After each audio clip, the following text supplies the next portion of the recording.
Hello, সবাই কেমন আছো? আজকে আমি একটু রুমালি রুটি বানাবো আর চিলি চিকেন বানাবো। তো চিলি চিকেন তো তোমাদের সাথে আগেই শেয়ার করেছি। আজকে রুমালি রুটিটা বানাবো।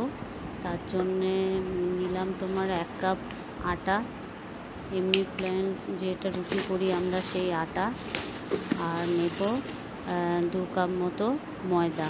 আমি এই কাপেই মেজার করি, এই কাপটাতে আমার মেজারমেন্টটা ভালো হয়। 2 কাপ ময়দা নিয়ে নিলাম, আর নুন দেব সামান্য। রুমালি রুটি সবসময় করা যায়, খুব তাড়াতাড়ি করা যায়, খুব সুবিধা করা। তো আমি নুন দিয়ে দিলাম। এবার নুনটা ভালো করে আটা ময়দার সাথে মিক্স করে নিচ্ছি, আর এবারে এটাকে মাখবো। একটু নুনটা মিক্স করে নিয়ে দুধটা হালকা গরম করে নিয়েছি।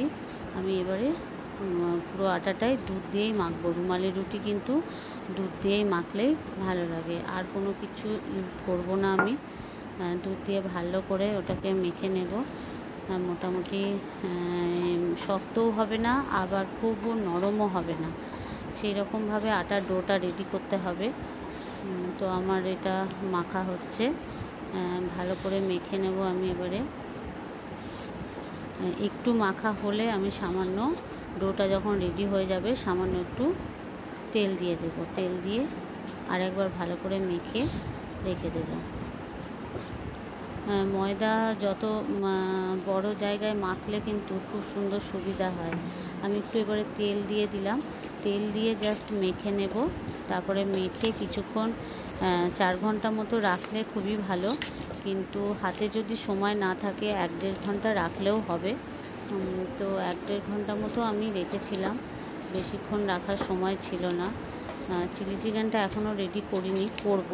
চিলি চিকেন ম্যারিনেশনটা করাই আছে, চিলি চিকেনটা করব। চিলি চিকেন তো আগেই তোমাদের সাথে শেয়ার করেছি।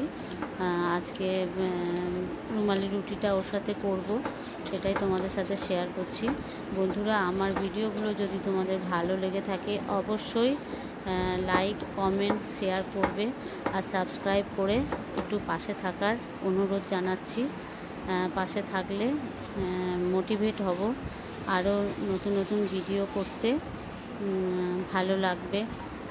আর যদি কেউ সাবস্ক্রাইব না করে বা সাবস্ক্রাইব না পায়, তাহলে কিন্তু ভিডিও করতে আর ভালো লাগবে না, মনটাও ভালো লাগবে না। সে প্রতিনিয়ত আমি কিন্তু ভিডিও করে যাচ্ছি, প্রত্যেক দিন করছি। অনেকে 5-6 বছর ধরে করে, আমার তো জাস্ট 3 মান্থ হলো, বেশি দিন হয়নি। আটাটা দেখো খুব সুন্দর মাখা হয়ে গেছে। মেখে আমি রেখে দিয়েছিলাম একটা ভিজে কাপড় দিয়ে। এইবারে আমি ওটাকে ভালো করে লোটা করে নিচ্ছি, লুইটা কেটে কেটে করে নেব, তারপরে বেলে নেব। ওদিকে কড়াইটা, গ্যাসটা একদম কমিয়ে গরম হতে দিয়েছি। রুমালি রুটি যেহেতু কড়াইয়ের উল্টো দিকে করতে হয়, তো সেই জন্য আমি সোজা দিক করেছি। মা মাসিরা কিন্তু আগেকার দিনে বলতো যে কড়াই উল্টাতে নেই, কিন্তু এখন যা সব খাবার দাবারের স্টাইল হয়েছে, কড়াই উল্টানো ছাড়া রুমালি রুটি তো হবেও না। হোটেলে দেখেছি বড় বড় লোহার কড়াই উল্টানো থাকে, ওদের কাঁচে তোমার কয়লার আঁচ দিয়ে লোহার কড়াই উল্টানো থাকে, ওদেরগুলো আরও বড় বড় হয়।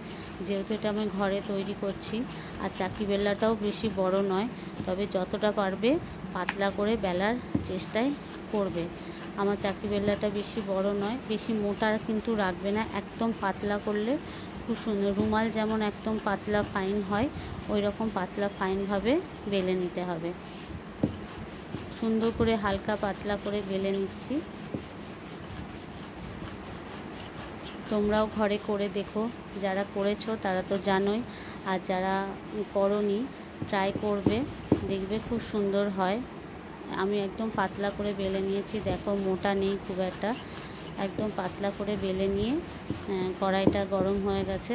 এবারে কড়াইটা একটু উল্টে দেব, উল্টে দিয়ে রুটিটা করে নেব। চিলি চিকেনের প্রিপারেশানটা যেহেতু আগে তোমাদের সাথে শেয়ার করেছি, তাই আজকে আর শেয়ার করলাম না। কড়াইটা ভালোই গরম হয়ে গেছে, কড়াইটা এবার উল্টাতে হবে, কাপড়ে করে ধরে আমি উল্টাবো। গরম বেশি হয়ে গেছে বলে এই যে উল্টে দিয়েছি। আর একটা বাটিতে আর নুন আর জল গুলে রেখে দিয়েছি। নুন জলটা ছিটিয়ে দিলাম, যতবার পড়বে তারপরে নুন জলটা ছিটিয়ে ছিটিয়ে দেবে, তাহলে কড়াইয়ের মধ্যে রুটিটা লেগে যাওয়ার চান্স থাকবে না। আমি দিয়ে দেব এবারে রুটিটা দিয়ে দিয়েছি। এবার একটুখানি যখন মনে হবে যে ফুটফুট করে ফুলছে, তখনই একটুখানি চিমটা বা কিছু দিয়ে উল্টে দিতে পারো, কিন্তু কড়াইটা খুব গরম হয়, সাবধানে করবে সবাই। আমরা যারা রান্না করতে ভালোবাসি বা করি, রান্না করার যাদের শখ আছে, তারা কিন্তু গরমটা তাদের কাছে কিছুই নয়। আমি দেখো চিমটেটা দিয়ে ধরতে গিয়ে আমার রুটির এক পাশটা একটুখানি ছিঁড়ে গেল, তাতে কিছু হবে না। আমার এবারে একটা কাপড়ের পুঁটলি নিয়ে ভালো করে প্রেস করে করে দেবে, তাহলে দেখবে যেগুলো ফোলেনি সেই জায়গাগুলো ফুলে যাবে। ভালো করে হালকা হাতে প্রেস করে করে দেবে, একটু ঘুরিয়ে ঘুরিয়ে দেবে। আমার রুটি দেখো চিমটা দিয়ে ধরতে গিয়ে একটা জায়গা ছিঁড়ে গেল, যেহেতু রুটিটা খুবই নরম হয়েছে সেজন্য ছিঁড়ে গেল। ভালো করে সেঁকে নেবে, যাতে একটু লাল বাবেস বাবেস ওঠে, তখন বুঝতে হবে যে রুটিটা হয়ে গেছে।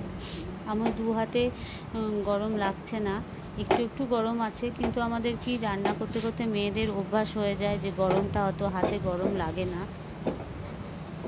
রান্না করে করে হাতগুলো আমাদের লোহার মতো হয়ে যায়, খুব গরম লাগে না। দেখো একদিকটা আমার সেঁকা হয়ে গেছে, আর একদিকটা দিলাম। কড়াইটা খুব স্লিপ করে যাচ্ছে এদিক ওদিক, তো একদিকে ধরে থাকলে ভালো হয়, কিন্তু দু হাতটাই ইউজ করছি, ওই জন্য ধরে রাখার উপায় নেই। ভালো করে সেঁকে নিয়ে আমি রেখে দেব। আমার এটা সেঁকা হয়ে গেছে, ভালো মতো সেঁকা হয়ে গেছে। দেখো এটা